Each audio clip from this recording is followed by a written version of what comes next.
వీక్షకులందరికీ నమస్కారం.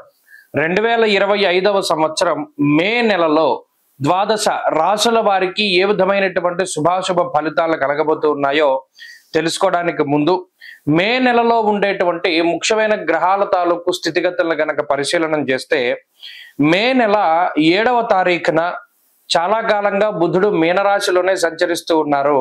ఆయన తన యొక్క నీచ క్షేత్రాన్ని వదిలిపెట్టి మేషరాశిలోకి ఆయన సంక్రమణం చేయబోతూ ఉన్నారు. అనగా 7వ తారీఖు మే బుధుడు అశ్విని నక్షత్రంలోకి మారుతారు, అంటే మేషరాశి సంచారం.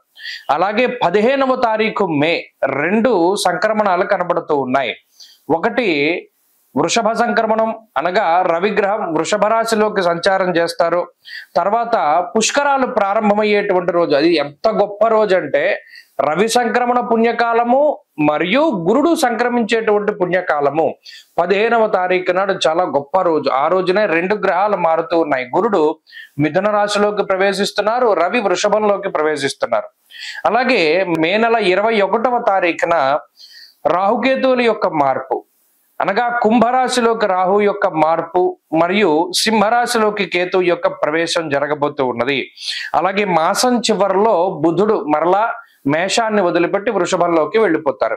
మిగతా గ్రహాలన్నీ, అనగా శనేశ్వరుడు శుక్రుడు మీనరాశి యందు ఉన్నారు. అలాగే కుజుడు కర్కాటక రాశి యందు సంచారం చేస్తూ ఉన్నారు. ఇక్కడ చూడండి, ఈ మే నెల చాలా కీలకమైనటువంటి మాసం. దీర్ఘ సంచార గ్రహాలైనటువంటి గురుడు రాహుకేతువులు ఏకకాలం ముందు ఒకే నెలలో, రవి గురులు అయితే ఒకే రోజు మారుతూ ఉన్నారు. 6 రోజుల వ్యవధిలో గురు రాహుకేతువులు మారుతూ ఉన్నారు. మరి ఈ గ్రహ సంపత్తిలో మే నెల అసలు ఏ విధంగా ఉండబోతూ ఉన్నది అనేటువంటి విషయాన్ని మనం తెలుసుకుందాం. మేషరాశి వారికి మే నెల చాలా కీలకమైనటువంటి మాసంగా చెప్పవచ్చును. ఈ నెలలోనే గురుని యొక్క బలం తగ్గుతోంది. ఈ నెలలోనే రాహు యొక్క బలం ఈ రాశికి ఒక యాడెడ్ అడ్వాంటేజ్ లాగా ఉండబోతూ ఉన్నది. అలాగే బుధుని యొక్క ఆనుకూల్యత ఈ మాసంలోనే ఉన్నది, బుధుని యొక్క వ్యతిరేకత ఈ మాసంలోనే ఉన్నది. అర్ధాష్టమ కుజుని యొక్క స్థితి ఈ మాసంలోనే ఉన్నది. ఏలినాటి శనిలో భాగంగా వ్యయస్థానముందు శని శుక్రుల యొక్క స్థితి కూడా ఈ మాసంలోనే ఉంటుంది. జన్మ రవి యొక్క దోషం ఉన్నది. అలాగే జన్మ రవి యొక్క దోషం 15వ తారీఖు దాటాక తొలగిపోతూ ఉన్నది. సరే, ఈ మాసంలో ఎన్ని గ్రహాలు అనుకూలం ఎన్ని గ్రహాలు ప్రతికూలం అనేటువంటి విషయాన్ని గనక మనం చూస్తే మే నెల 15వ తారీఖు వరకు గురుడు అనుకూలంగా ఉంటారు. మే 21వ తారీఖు నుండి రాహు అనుకూలంగా ఉంటారు. అలాగే మే నెలాఖరులోనే బుధుని యొక్క అనుకూలత కూడా ఉంటుంది. అంటే కేవలం బుధుడు గురువు రాహు యొక్క అనుకూలతతోటి మేషరాశి వారికి ఈ మాసం వెళుతుంది. మరి ఇటువంటి తరుణంలో 15వ తారీఖుకి ముందు ఉండేటువంటి పరిస్థితులు ఏమన్నా కొంత ఇబ్బందికరంగా ఉంటే గురుడు కాపాడుతారు. 15వ తారీఖు దాటాక ఏదైనా ఇబ్బందులు ఉంటే రాహు చాలా గొప్పగా కాపాడుతూ ఉంటారు. కాబట్టి ఇది ఒక మిశ్రమమైనటువంటి మాసం. ఇక మే నెలలో ఉండేటువంటి స్థితిగతులను పరిశీలన చేస్తే ఈ గ్రహస్థితిని బట్టి 12వ స్థానమందు శని శుక్రుల యొక్క సంచారము, జన్మ రవి యొక్క సంచారము, అర్ధాష్టమ కుజుని యొక్క సంచారం, అంటే కొంత ఉక్కిరి బిక్కిరిగానే ఉంటుంది. అనగా దేహార్తి చిత్త సంతాప అన్నారు. అలాగే మానహ నిర్మనక్లేశ అన్నారు. అలాగే భాగ్య నిర్భయంకుర అన్నారు. ఇక్కడ 3 ప్రధానమైనటువంటి గ్రహాలు పీడిస్తున్నాయి, రవి కుజ శనులు. ఈ 3 గ్రహాలు ఏ విధంగా ఇబ్బంది పడతాయి? వేళని అతిక్రమించి భోజనం చేసేటువంటి విధంగా, పని ఒత్తిడి అధికంగా ఉండేటువంటి విధంగా, ఖర్చు ఎక్కువగా ఉండేటువంటి విధంగా, ప్రయాణాలు చేయడం వల్ల అలసిపోయేటువంటి విధంగా, శారీరక శ్రమ ఉండేటువంటి విధంగా ఈ గ్రహస్థితి ఎక్కువగా ఇబ్బంది పెడుతుంది. మరి ఇటు 15వ తారీఖు దాటాక ఉండేటువంటి పరిస్థితులు ఎలా ఉన్నాయి అంటే బుధుని యొక్క రాహుకేతువుల యొక్క అనుకూలత వల్ల కొంత ఉపశమనం లభిస్తుంది. అంటే ఈ నెలని 2 భాగాలుగా విభజిస్తే 15వ తారీఖు దాటిన తర్వాత ఉండేటువంటి పరిస్థితులు, ఇంకా ముఖ్యంగా చెప్పాలి అంటే 18, 19వ తారీఖు దగ్గర నుండి కొంత ఉపశమనం అనేటువంటిది మేషరాశి వారికి వస్తుంది. అనగా మే 1వ తారీఖు నుండి 18వ తారీఖు వరకు ఉండేటువంటి గ్రహగతుల్లో ఈ రాశి వారికి కొంత ఇబ్బందే కనబడుతూ ఉన్నది. కుటుంబానికి సంబంధించినటువంటి విషయాలు, ఆరోగ్యానికి సంబంధించినటువంటి విషయాలు, ఉద్యోగ సంబంధమైనటువంటి విషయాలు, ఈ 3 కూడా కొంత ఇబ్బందికరంగా ఉంటాయి. ఖచ్చితంగా కొన్ని సందర్భాల్లో ఉద్యోగాన్ని మారవలసినటువంటి పరిస్థితులు ఏర్పడము, లేదా ఉద్యోగం పోతుందేమో అనేటువంటి భయం ఉండేటువంటి స్థితిగతులు కూడా మేషరాశి వారిలో కనబడుతూ ఉన్నాయి. అలాగే ఈ మాసంలో ఖర్చులు ఎక్కువగా కనబడుతూ ఉన్నాయి. ప్రత్యేకించి రవి, శని, కుజులు ఎప్పుడైతే ప్రతికూలంగా ఉంటారో హెల్త్ కండిషన్స్ చాలా ఇబ్బంది పెడుతూ ఉంటాయి. అనగా ఏదైనా కాలిన గాయాలు, కోసుకున్న గాయాలు, వడదెబ్బ తగులుతూ ఉండడం, స్కిన్ ప్రాబ్లమ్స్ రావడం, లేదా నీరసము, నిస్సత్వ అధికంగా ఉండేటువంటి పరిస్థితులకి ఈ గ్రహస్థితి కారణమవుతుంది. కాబట్టి హెల్త్ పట్ల కాన్షియస్ గా ఉండాలి. తర్వాత కుటుంబ పరిస్థితులపై శ్రద్ధ పెట్టాలి. కుటుంబానికి అంత సమయాన్ని కేటాయించేటువంటి పరిస్థితులు ఉండవు. ఇంత కష్టపడుతూ ఉన్నా, ఇంత శ్రమ పడుతూ ఉన్నా మీరే కొంత కుటుంబం పైన కూడా శ్రద్ధ చూపెడుతూ ఉండాలి. కుటుంబ సభ్యుల నుండి సహకారం అనేటువంటిది అందదు. కుటుంబ సభ్యులు ఎప్పుడు కూడా మీకు ప్రతికూలంగానే ఉంటారు. ఇక ఉద్యోగానికి సంబంధించి కొంత ఒత్తిడి ఉంటుంది. చదువుకునేటువంటి వారికి గ్రహస్థితి కొంత వ్యతిరేకంగా పనిచేస్తూ ఉంటుంది. 18వ తారీఖు దాటాక ఈ గ్రహస్థితి నుండి కొంత ఉపశమనం అనేటువంటిది ఈ రాశి వారికి వస్తుంది. ప్రత్యేకించి ఆర్థిక పరమైన విషయాలు, అలాగే ఏదైనా కష్టపడుతూ ఉంటే ఒక్కరును మిగతా వారు సహాయం చేసేటువంటి స్థితిగతులు ఇవన్నీ కూడా 18వ తారీఖు దాటాక కనబడ్డాయి. కాబట్టి మేషరాశి వారికి మే నెల అనేటువంటిది కొంత మిశ్రమంగానే సూచిస్తూ ఉన్నది. ప్రత్యేకించి గ్రహాల తాలూకు దోషాలను తొలగించుకోవడానికి, ప్రత్యేకించి రవి, కుజ, శనేశ్వర గ్రహాల తాలూకు దోషాలను పోగొట్టుకోవడానికి ఆంజనేయ స్వామి ఆరాధన అధికంగా చేయాలి.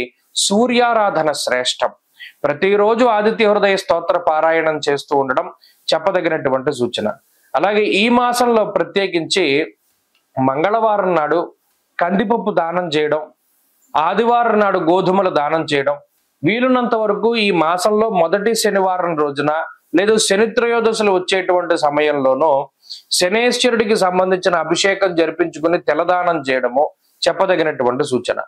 రాహుకేతువుల యొక్క మార్పు అనుకూలమే, గురుడి మార్పు ప్రతికూలం. కాబట్టి 15వ తారీఖున ప్రత్యేకించి సంక్రమణం రోజున గురుగ్రహానికి జపం చేయించుకుని మూలమంత్రం, దక్షిణామూర్తి హోమం చేసుకోవడం ద్వారా కూడా ఈ మాసంలో మంచి ఫలితాలను సాధించగలుగుతారు. మే నెల 15వ తారీఖున దేవగురువు అయినటువంటి బృహస్పతి ప్రస్తుత వృషభ రాశి సంచారాన్ని వదిలిపెట్టి మృగశిర నక్షత్రం 3వ పాదం మిథున రాశిలోకి, అనగా మిథున సంక్రమణం ఆయన చేయబోతూ ఉన్నారు.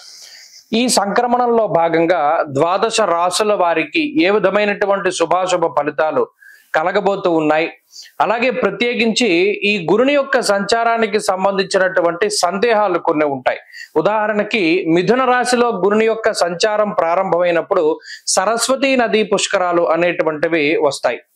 అలాగే ఈ గురుడు ప్రత్యేకించి ప్రతి సంవత్సరం గురుర్ 12 మాసాన్ని త్రింసన్మాసం శనేశ్చరః, గురువు 12 నెలల పాటు ఒక రాశి యందు సంచారం చేస్తారు జనరల్ గా.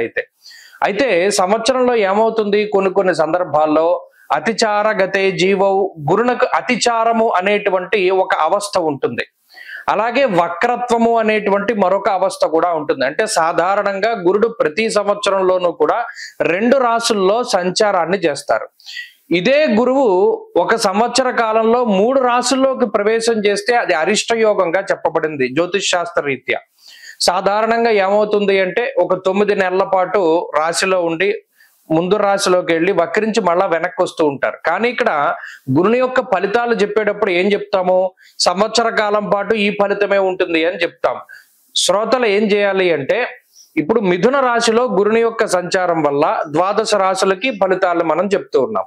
మధ్యలో అక్టోబర్ నెలలో గురుడు పునర్వసు 4వ పాదంలోకి వెళతారంటే కర్కాటక రాశిలోకి వెళ్ళి మళ్ళా డిసెంబర్ నెలలో మిథున రాశిలోకి వస్తారంటే మరలా బ్యాక్ వస్తారు. ఆ 2 నెలలు మినహాయించి మిగతా 10 నెలలకి ఈ ఫలితం అనేటువంటిది అన్వయం అవుతుంది.